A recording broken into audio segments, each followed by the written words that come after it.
Sikat na sikat pa rin ngayon ang Bayan Community Park na matatagpuan sa Barangay Aurora Hill ng Baguio City. Ang Baguio City Environment and Parks Management Office, mga opisyal ng barangay, mga residente at mga volunteers ay nagkaisa upang pagandahin ang bagong rehabilitadong Bayan Community Park na opisyal na binuksan noong May 9, 2025. May mga functionalities ang Bayan Community Park tulad ng playground area para sa mga bata na 12 years old pababa at ang calisthenics area na para naman sa young and older adults na 13 years old pataas. Mayroon ding picnic area, skating area for skateboarding enthusiasts, camping area, amphitheater at plant nursery garden. Binigyang diin ng City Environment and Parks Management Office na ang park na ito ay isang libre at inklusibong espasyo para sa lahat ng residente ng Baguio.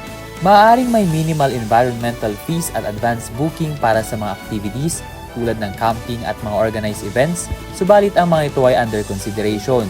Ngunit ang pangkalahatang paggamit ay nananatiling libre.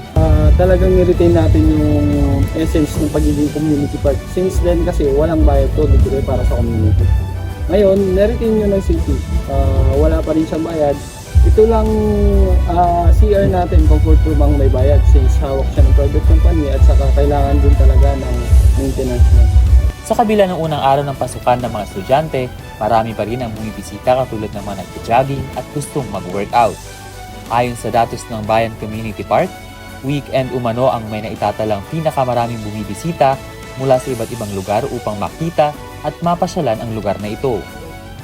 Kaya daw tinawag itong Bayan Community Park ay dahil may nagmamay-ari dito na nag-donate noon at naipasa sa barangay hanggang naging hawak na ng mismong syudad.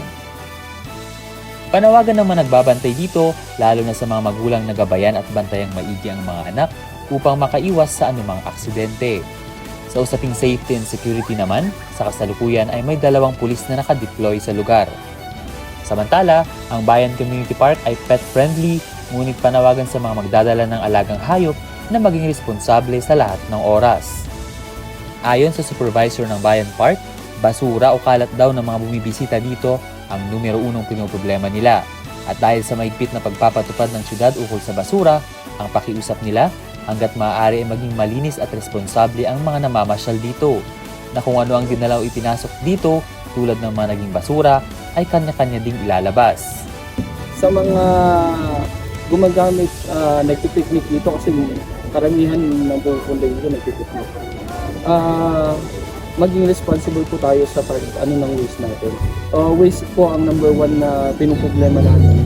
Ayon naman sa mga bisita, masaya sila dahil may ganitong lugar na dinedevelop ang lokal na pamahalang lungsod upang mapasyalan nila kasama ang kanilang pamilya at mahal sa buhay. Masaya kasi konti lang yung tao, tapos hindi crowded.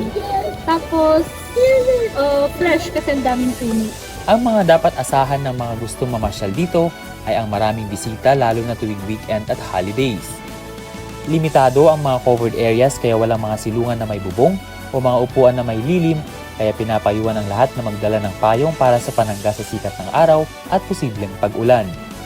Limitado rin ang paradahan kaya hinahanapan pa ng paraan ng mga kinauukulan.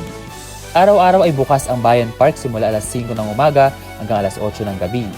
Maliban lamang sa araw ng Huwebes dahil araw umano ito ng kanyang maintenance. Mula dito sa Baguio City, ako si Ben Pongsila para sa Mata ng Agila Northern Luzon, matatag, matapang, matapat.